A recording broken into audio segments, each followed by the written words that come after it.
Gamercast Network.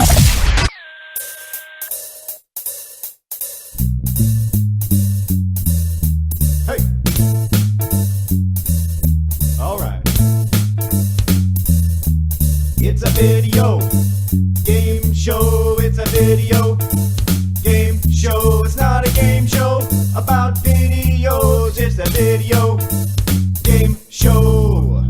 Welcome to the Gamercast Network Video Game Show, episode number 112 for Sunday, October 19th, 2008. I'm Chad, and this week for the roll call, in honor of Halloween, what is your favorite Halloween-type game? Joining me this evening is Phil. It's not so much a Halloween game, but it was everybody's favorite game that released on Halloween that everybody wanted to love so much, but didn't end up loving it so much. So I'm going to say Hellgate London. And also joining us is Keith. I'm going to have to go with Medieval. That's the one for the PlayStation 2? Yep, where you're the skeleton guy. Oh, yeah, that was a cool game. Good that was a very fun game, very Halloween themed. And also joining us is Bob. The one I remember the most was the Halloween Day expansion for Asheron's Call 1, where I got to make and throw flaming pumpkins. Oh, yeah, I remember that. That sounds fun. Could you dress up like the Green Goblin in that one and throw pumpkins? This is old school. I don't know if we had that capability.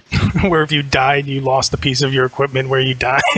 Yeah, and you had to, go get it. Oh, they actually took away your stuff when you died? You would randomly drop stuff. We had a whole huge thing for months where I had a guy. I went through just a portal. I was just exploring, and I saw one of the home portals, like a Hearthstone. Instinctively just ran over and touched it, and then realized I warped into a zone that was like 30 levels higher than me. So I pretty much just died constantly, and they had a vassal system. So Bob had all his guys sworn to this guy. All the experience that he earned, I earned a piece of, and eventually I got my guys running up fast enough to where I could just run by every enemy. Well, hey, Asheron's Call is still around, so you can go back and play it. That's all right. Yeah, okay, just checking. I'm good. And finally joining us is Tom. I'll say Return to Castle Wolfenstein for the PC, because it was the first game since the original Doom that I couldn't play in the dark.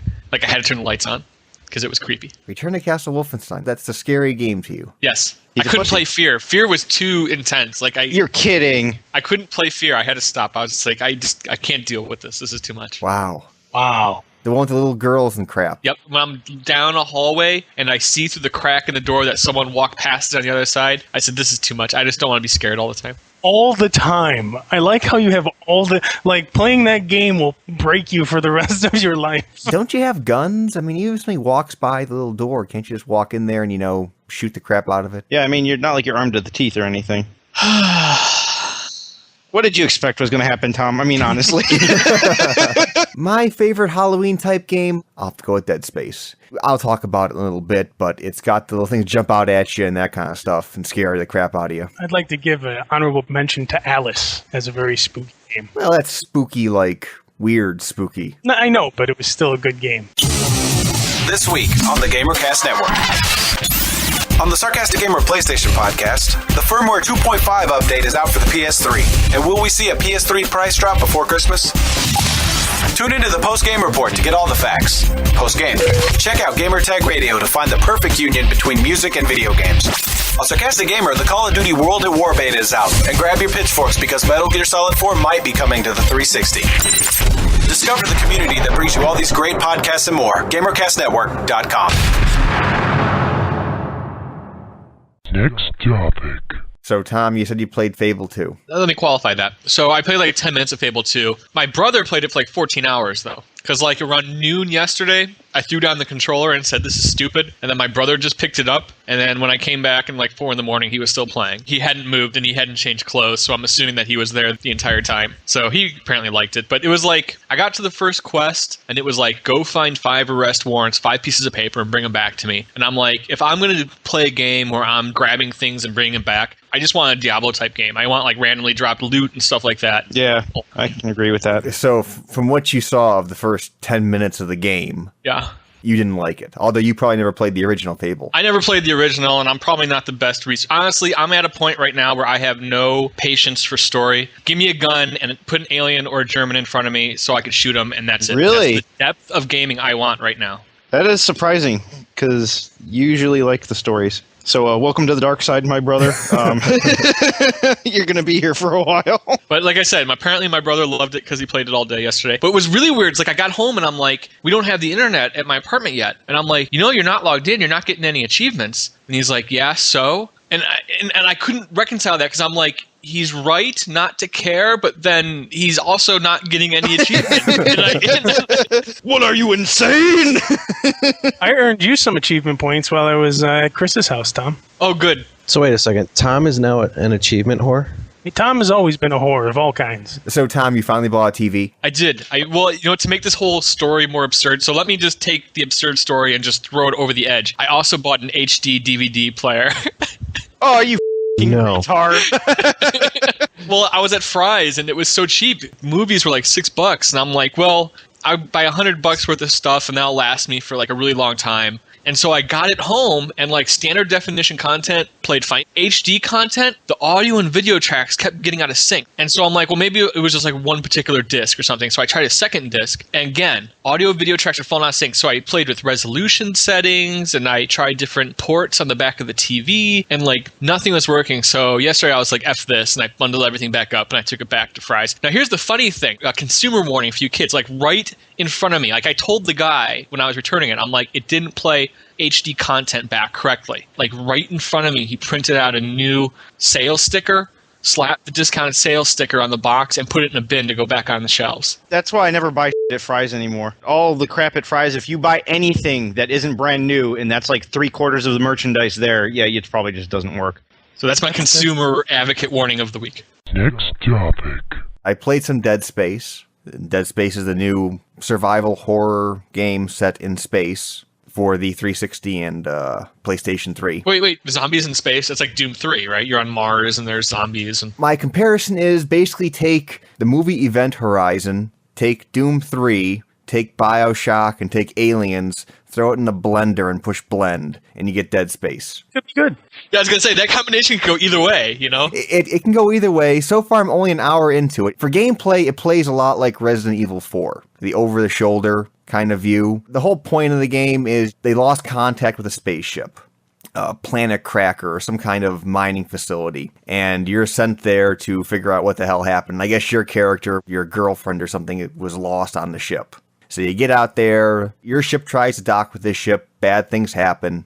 You have to basically go through this dead vessel and try and figure out what happened. That's the point I'm at in the game right now. I haven't figured out what's causing these evil things to come at me. And these evil things are called necromorphs, and they're like ugly-looking, mutilated corpses and stuff coming at you. And the only way to actually take them down, if you shoot them in the chest, nothing bad happens. You have to blow off their limbs. Now, the only complaint I have is the game reminds me a lot of Doom 3. Now, they have a flashlight with your gun, so it's not totally pitch black, but I can guarantee you as I'm walking down a hallway, something's going to pop out behind me, because these evil things you're fighting come through the vent system. So if you see a vent behind you and you're walking along and you hear something, there's probably a bad guy jumping out right behind you. Or if you cleared a hallway, go down and come back, something might come out at you again. I ended up in Doom 3 just walking backwards through the entire level. That's probably the best way to stay alive.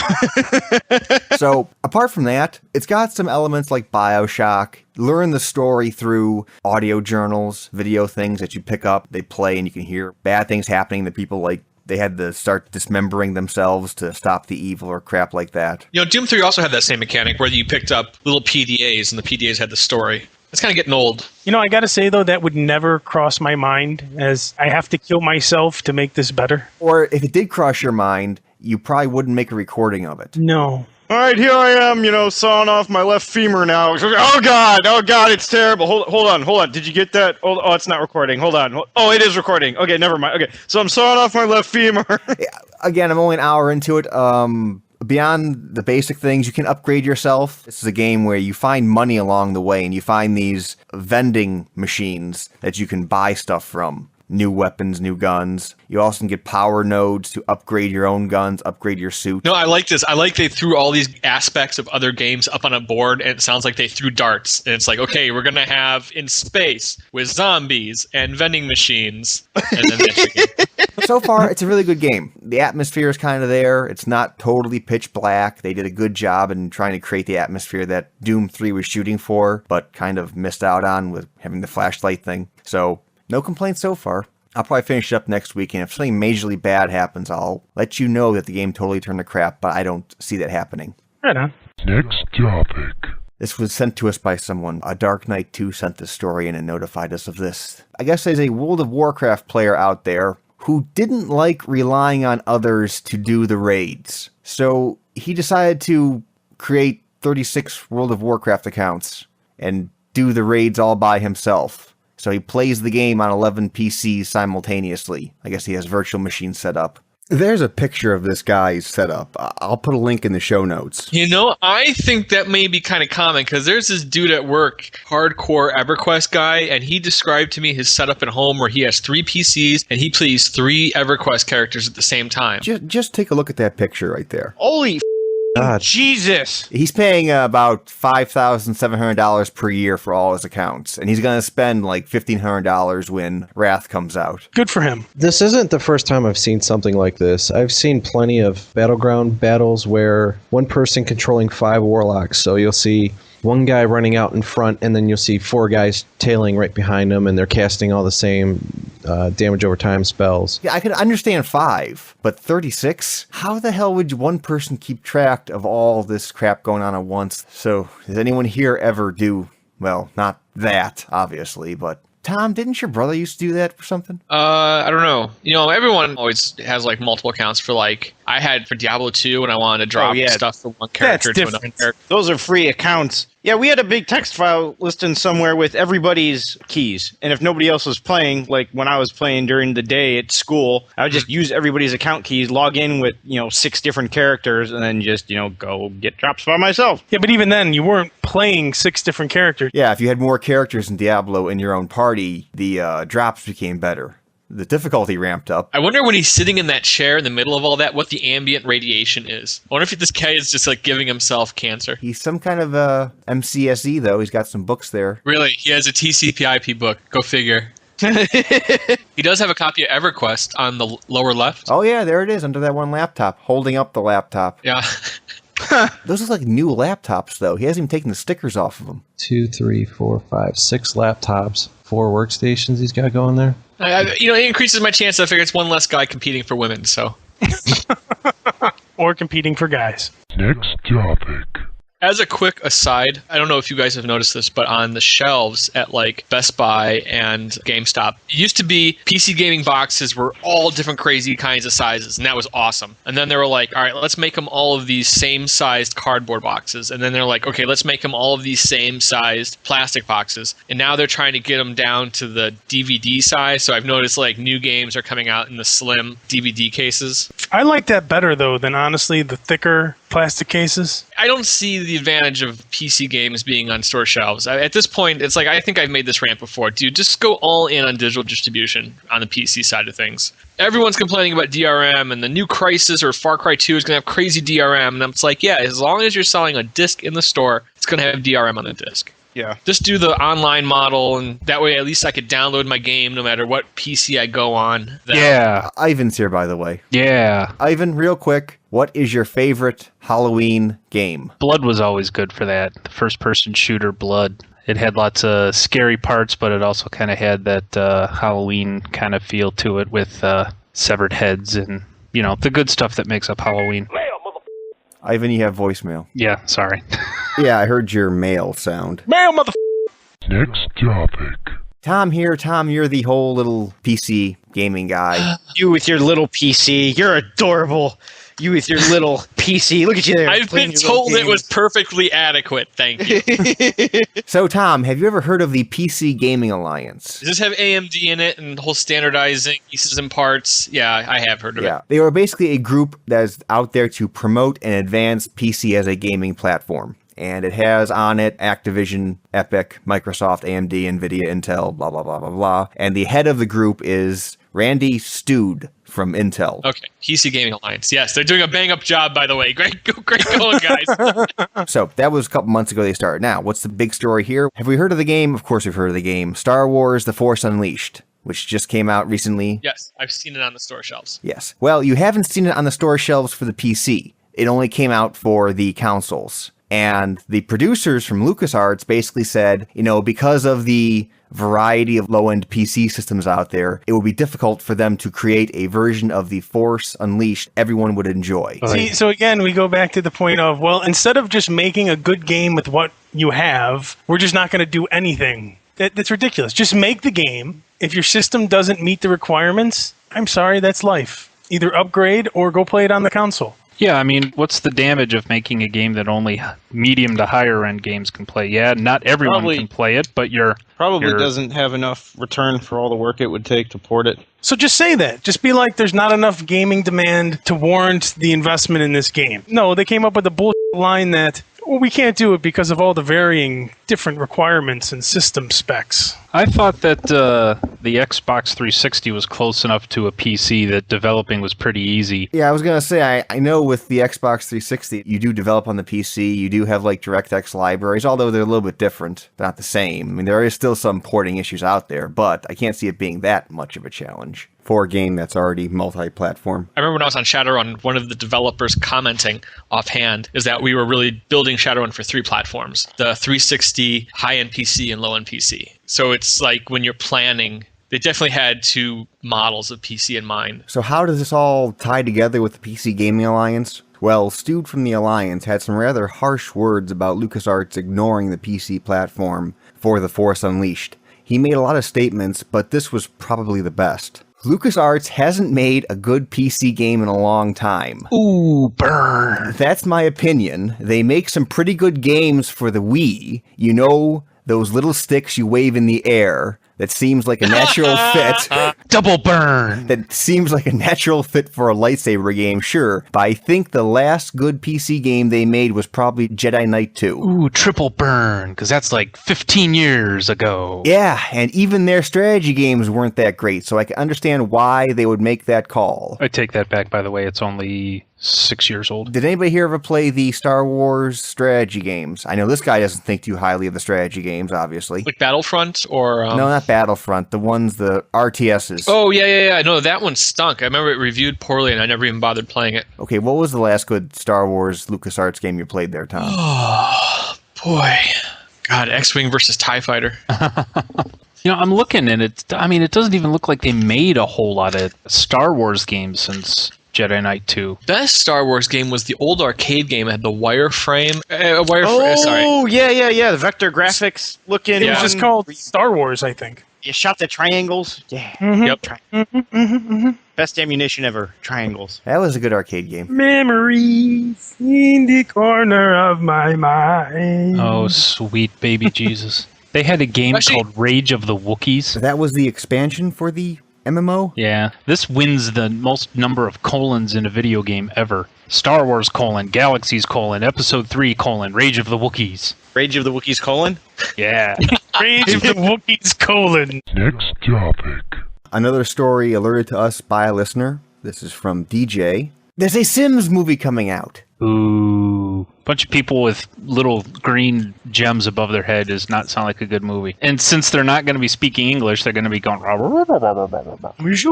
Well, here's what they are planning on it. The plot itself is about a couple of teenage boys who discover in a store a game called Sims the Infinity Pack.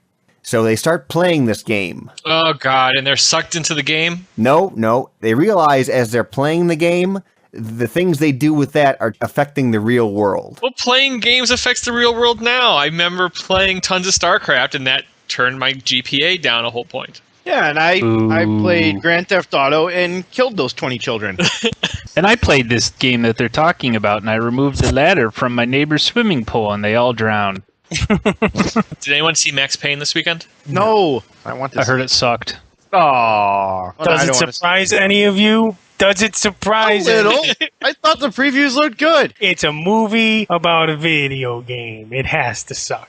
But did the plot match the plot from the game? Because I thought the plot with the game was all gangster. Because the movie seemed to have like this fantasy... No, the plot from the game was really trippy. He did all this kind of weird dream-walking, half reality, half not stuff. So yeah, that's why I thought it would be really cool and why I thought the trailers looked really good. In any case, no, I haven't seen it. I don't know. Let me see. Is Box Office Mojo updated? It's number 1 this week. Doesn't make it good. Yeah. Oh my God! Max Payne is 18% on Rotten Tomatoes. Wow. Well, let's see what top critics say. Hold on, because those are the only ones that matter. 5% for top critics, with all reporting. Holy crap. While it boasts some stylish action, Max Payne suffers severely from an illogical plot and over-direction. Miserable in every sense of the word. That's not good. All right, here's the one good review. More artfully blends video game and film noir aesthetics, while editor Dan Zimmerman measured rhythms yield a more coherent, less frenzied work than one might expect from the source material. That's kind of reaching, though, when you compliment a movie by saying, wow, the editor did a great job. It's like, that's the only compliment they got was a backhanded one. Everything else is like, no amount of generosity could excuse the levels of ineptitude on display here. A weak little sister to Sin City. Mark Wahlberg, who has proved himself a very capable actor, seems to have nominated himself for the Russell Crowe Lack of Charisma Award and is running a pretty convincing campaign. Jesus. Max just drags on as it drags you down. If you stay and watch the endless end credits, there's a short scene that hints that the sequel is coming. That's what I call real pain. Thank you, Peter Travers from Rolling Stone. Next topic. Ivan, did you do anything this week? I played a bit of Age of Booty. Oh, you played Age of Booty. This is the Xbox Live Arcade game. Oh, yeah, I played a little bit of that, too. Anything worthwhile out of it? Basic strategy game. Yeah, it's kind of like your real-time strategy, like a Warcraft or something, without any management of stuff at all. You just kind of move ships to ports and attack them. You have objectives like capture 3 ports and then the time limit kind of thing. Very, very basic. Literally, you have a ship and you go and attack things, and when you get low on health, you go back to your home base and you heal, and you can upgrade your ship and do stuff and then go back out. We had 3 people playing, and we tried to do 1-on-1-on-1, but it wouldn't let us. So we had 2-on-2 with a computer player. It was entertaining. It wasn't fantastic. I can't see it like holding much attention for very long, although, like I said, I haven't played much of it, so we only played a couple levels. I did find that you get resources from raiding villages and things like that to upgrade your ship in the towns and that kind of thing. And while you're out raising your resources, sometimes there's a computer guy on your team when you're going through the campaign mode. They'll go spend all your resources you get. Just quite annoying. There's no way to tell the computer not to do that? Not that I've found. You're out there gathering all the stuff because the computer just flies right at the enemy ship and shoots, so it doesn't actually get anything. And then while you're on the other side of the map gathering resources, as you're heading back, you see your other ship leaving your port and all your money's gone. Next topic. We had a contest for NHL 09 for the Xbox 360, and we were asking for your best stories about being a arrogant winner at sports games. Our winner for the contest here is Jack, and Phil, tell them what Jack did. He was playing Project Gotham Racing 4 against his mom, his dad, his sister, and one of his friends, and keep in mind he's only 15 years old, and he yells at everybody, "Hell yeah, bitches!" Starts cussing at them. I would have been beaten down in my house if I did that. Yeah, he was beaten down, actually. Good for his parents. Yeah, so there you go, Jack. You win the game. Also, we had another impromptu contest I did for people. And here's a little heads up for listeners who don't visit our forums at gamercastnetwork.com/forums. You know, we usually have giveaways all the time for Xbox Live Arcade games, PC games, PS2 games, all kinds of stuff. This time I asked people to tell us the game they would not want to smell if we had a device that could accurately recreate the smells for a game. We had people who send in things like Viva Pinata, Half-Life 2 with dead things, Barbie Horse Adventures, those kind of things.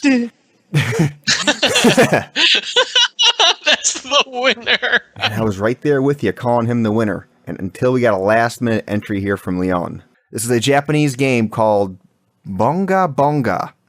And basically was a person's rear end was the game. And you had to shove a fake plastic finger in the guy's butt. What?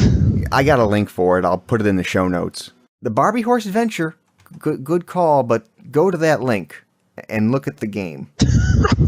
Oh my god, the Japanese are crazy. Yeah, I forgot about that game. I had heard about that one. That guy wins. Yeah, you don't want to smell that game. Would you want to smell that game? I don't even want to smell the actual video. I don't want to be anywhere near that. Oh, my sweet Jesus. So, Barbie Horse Adventure guy, you were almost there, but Leon, you win. Bonga Boonga. Bonga Boonga. Oh my god. Oh my god. If you look at the thing for it at the bottom. You have characters: ex-girlfriend, ex-boyfriend, gangster, mother-in-law, gold digger, prostitute, child molester. Yeah, those are the people you're supposed to anally probe. Yeah. Sodomy. Okay, finally, we have a new contest for our comic book loving PS3 owners out there. I'm giving away a copy of the Blu-ray animated movie Justice League: The New Frontier. For this giveaway, we'll keep it pretty simple. All you have to do is send into the mailbag a question about comic books and video games. Be creative, and whoever submits the best question will win. Next topic. We had a couple pieces of mail, so we'll end with this. Come on, mail. Come on. Boop, boop, mailbag, mother. That's going to be bleeped out. That's not going to work, right? I could send you the WAV still be file fun. of my notification. You could bleep out the part. Okay. Mail, mother. Real quick question. Was anybody here last week when we started recording the show playing WoW? No. No. Phil? Wait, what was the question? I'm sorry, I was playing WoW. I was clicking on the links I shouldn't have been clicking on. Actually, no. You weren't even here last week, Phil. Yeah, I wasn't on. In any case, we got a piece of mail here from Alex. In your last episode, I noticed at 56 seconds the distinct sound of WoW Bejeweled while Ivan is talking. Well, I have the master tracks for all the shows. I went back and checked out what he was talking about. There is a sound there, and it does sound like something from Bejeweled. However, that's probably just random Skype garbage. In any case, we have rules when we record, and rule number 1 is no playing games. I'm sorry. What? Okay, while I was sitting here, I got bored, so I was like, well, while I'm sitting here, I'm going to make a random name generator for acronyms and then just generate names for Bob. Unfortunately, the only dictionary I could find that was in text form was from 1911. So it starts spitting out names like badger-legged, ownerless Brabblement and bi-radical, overproud blunderbuss. And I found that very funny. Bimolecular oxidative brickmaker. Bullheaded over enthusiastic burlesquer. I don't even know what the hell that means. Burlesquer? Yeah. Bilabial, ogreless, belgerbug. I can't even pronounce this.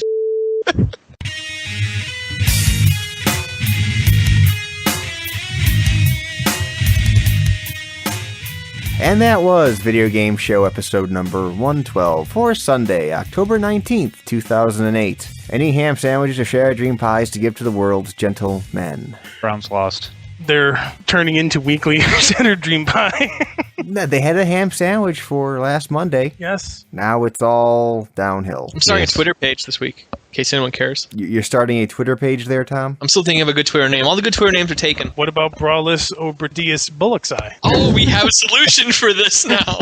Also, I get an internet connection on Wednesday, so I'll start being on live. And I was looking at my live friends list recently, and it's a disaster. I added so many people during Shadowrun because there were these cross-platform achievements. So as soon as somebody found out that I was on the PC, I would just get all of these friends requests from people who wanted the cross-platform achievements, and I just accepted all of them. And then I just have a ton of people from the Zune forums who I've added who I've never actually spoken with. So it's like I need to clean off my list. Some reminders, don't forget about Gamercast Network Gaming Nights. They're on Fridays. Go check the forums at gamercastnetwork.com/forums for all the details. And as always, send in your questions, comments, queries, concerns, or a roll call question to the mailbag at mailbag@videogameshow.org. Skype us at videogameshow or call us at 320-300-GAME.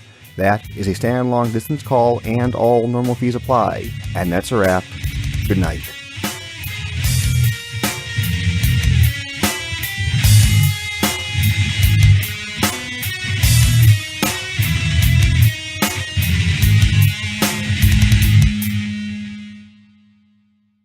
Okay, here's a possible roll call question. Okay, where was it? Let me scroll down. Oh, Jesus. This is sent in by Dan. Does anyone here have a game that you promised? Yes, I have many. I have at least 3. There was a that in there. Did you not hear the that here? Oh, I was yelling over it. I know. Does anyone here have a game that they promised themselves they would never play, but they still ended up playing anyway? Hide the pineapple. That was a promise better kept. No, then, huh? See, we don't have pride. That's the problem. Like, I'm still getting beta invites from Hello Kitty online. I just haven't had time to go yet. Is he the difficulty? Hello. And plus, I have no willpower. I can't deny myself anything. I have a rousing game of hide the pineapple proposed for you then, Tom. He'll never be the same.